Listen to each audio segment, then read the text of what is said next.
नमस्कार, news 21 express में आपका स्वागत है। आइए नजर डालते हैं आज की ताजा तरीन खबरों पर। अमित शाह ने कहा, मोदी सरकार ने कश्मीर मुद्दे और नक्सलवाद जैसी समस्याओं पर सफलता हासिल की। अमित शाह ने कहा, देश की आंतरिक सुरक्षा को मजबूत करने के लिए पुलिस बल के आधुनिकीकरण और प्रशिक्षण की जरूरत है। भारत में हिंसा फैलाने की किसी को इजाजत नहीं दे सकते। खालिस्तानियों की ब्रिटेन में मौजूदगी पर बोले बोरिस जॉनसन ने कहा कि हम चरमपंथ और आतंकवाद को स्वीकार नहीं कर सकते हैं। कोई संगठन ब्रिटेन को आधार बनाकर भारत को धमकाने या हिंसा फैलाने की बात करता है तो उसे इजाजत नहीं दे सकते। मसूरी में अतिक्रमण पर जीएम का बड़ा फैसला, सभी अवैध निर्माण को चिन्हित करने के दिए निर्देश। मसूरी के पास विश्व पर्यटन स्थल केम्प्टी फॉल के पास जिला प्रशासन द्वारा अवैध निर्माण को चिन्हित करने का काम शुरू कर दिया गया है। सीआईएसएफ ने जम्मू में नाकाम किया बड़ा फिदायीन हमला, एक जवान शहीद, 2 आतंकी ढेर। आतंकवादी हमले का बहादुरी से मुकाबला करते हुए सीआईएसएफ के सहायक उपनिरीक्षक एसपी पटेल शहीद हो गए हैं। दूसरा बल कर्मी गंभीर रूप से घायल हो गया। पीएम मोदी के दौरे से पहले घाटी को दहलाना चाहता था पाकिस्तान, पुलवामा अटैक को दोहराने की साजिश का पर्दाफाश। प्रधानमंत्री नरेंद्र मोदी 2 दिन बाद 24 अप्रैल को जम्मू कश्मीर के दौरे पर जा रहे हैं। उनके इस दौरे को जम्मू कश्मीर से धारा 370 हटने के बाद एक अहम दौरा माना जा रहा है। चीन कोविड बैन से जुड़ी खबर, श्रीलंकाई छात्रों को वापसी की अनुमति, भारतीयों पर साधी चुप्पी। बीजिंग में कोरोना संक्रमण के बाद सख्त कोविड वीजा प्रतिबंध लगा दिया गया था। चीन ने श्रीलंका के छात्रों को पढ़ाई के लिए वापसी की अनुमति दे दी है, जबकि भारतीय छात्रों पर चीन ने चुप्पी साधी है। कांग्रेस से फिर नाखुश दिखे हार्दिक पटेल, लीडरशिप पर खड़े किए सवाल। हार्दिक पटेल ने कहा कि बीजेपी, सपा और अन्य पार्टियों से कुछ ना कुछ सीखने को मिलता है। राज्य के निर्णय लेने की क्षमता बीजेपी में ज्यादा है। कांग्रेस में स्टेट लीडरशिप में विवाद देखने को मिलता है। दिल्ली में मास्क नहीं पहनने पर 500 रुपए फाइन, प्राइवेट कार में नहीं कटेगा चालान, आदेश जारी। कोरोना के बढ़ते मामलों को देखते हुए दिल्ली सरकार ने आदेश जारी किया। हालांकि प्राइवेट कार में यात्रा कर रहे लोगों को इससे छूट मिली।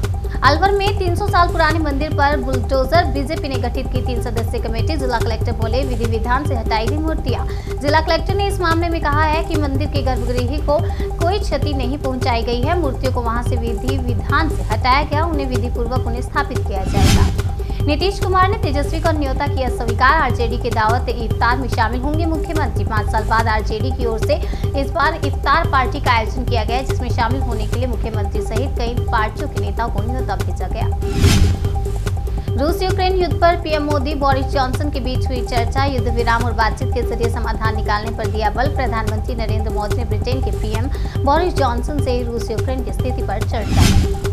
ब्रिटेन में 2020 में कोविड संक्रमित हुआ था मरीज, 505 दिन चला इलाज, लेकिन फिर भी हो गई मौत।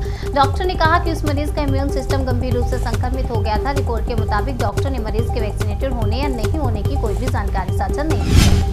रक्षा मंत्री राजनाथ सिंह ने कहा, विश्व व्यवस्था में बदलाव के बीच भारत के पास स्वयं को मजबूत करने के अलावा कोई विकल्प नहीं। रक्षा मंत्री राजनाथ सिंह ने कहा कि हम कोविड-19 के चलते उत्पन्न संकट से पूरी तरह उभर भी नहीं पाए थे कि दुनिया यूक्रेन के संघर्ष के मुद्दे का सामना कर रही है। संयुक्त राष्ट्र का बड़ा बयान, युद्ध अपराध की श्रेणी में आ सकती है यूक्रेन में रूसी कार्रवाइयां।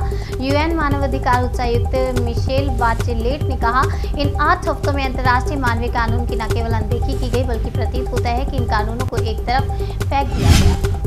उज्जैन के कुख्यात बदमाश के घर पर चला बुलडोजर, भारी पुलिस बल रही मौजूद, 90 गुंडों की सूची जारी। यूपी सरकार की तरह एमपी में भी गुंडे और माफियाओं के खिलाफ बुलडोजर से कार्रवाई जारी है। उज्जैन पुलिस ने एक और बदमाश के मकान पर बुलडोजर चला दिया। कार्रवाई के दौरान भारी पुलिस बल मौजूद रहा।